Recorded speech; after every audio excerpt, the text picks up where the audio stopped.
अंदमान येथे भारताच्या स्वातंत्र्य लढ्यातील महान क्रांतिकार स्वातंत्र्यवीर सावरकर यांच्या पुतळ्याचे अनावरण। स्वातंत्र्यवीर सावरकर यांच्या या भव्य पुतळ्याचे आज राष्ट्रीय स्वयंसेवक संघाचे सरसंघचालक डॉक्टर मोहन भागवत व केंद्रीय गृहमंत्री अमित शाह यांच्या प्रमुख उपस्थितीत अंदमान निकोबार मधील पोर्ट ब्लेअर येथे अनावरण करण्यात आले। या ऐतिहासिक सोहळ्यासाठी सांस्कृतिक कार्यमंत्री ॲडव्होकेट आशिष शेलार देखील उपस्थित होते।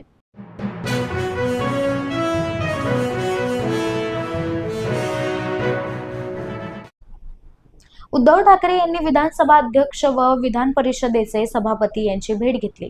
उद्धव ठाकरे यांनी आज विरोधी पक्ष नेतेवरून विधानसभा अध्यक्ष राहुल नार्वेकर व विधान परिषदेचे सभापती राम शिंदे यांची भेट घेतली। या दरम्यान लवकरात लवकर निर्णय घेऊ असे ते म्हणाले। गेल्या अधिवेशनातही त्यांनी असंच म्हटलं होतं। त्यामुळे आता याबाबत किती लवकर निर्णय होतो ते पाहूयात। उद्धव ठाकरे यांनी प्रसार माध्यमांशी संवाद साधताना सांगितलं।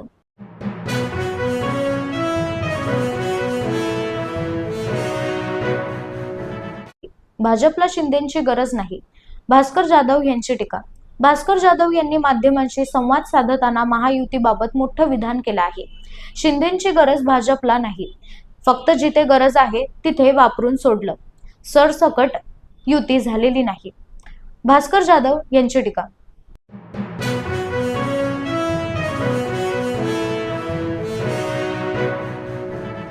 निवडणूक आयोग आणि सरकार लोकशाहीची हत्या करतायत। काँग्रेस नेते नाना पटोले यांची टीका। काँग्रेस नेते नाना पटोले यांनी निवडणूक आयोग व सरकारवर जोरदार टीका केली आहे।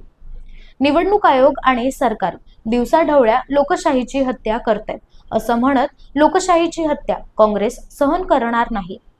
काँग्रेस नेते नाना पटोले यांचा इशारा।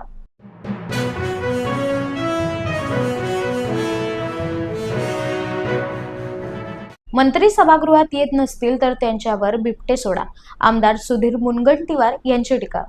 आज हिवाळी अधिवेशनाच्या 5व्या दिवशी सभागृहात आमदार सुधीर मुनगंटीवार यांनी जोरदार टीका केली आहे। मंत्री सभागृहात येत नसतील तर त्यांच्यावर बिबटे सोडा, आमदार सुधीर मुनगंटीवार यांचा संतप्त टोला।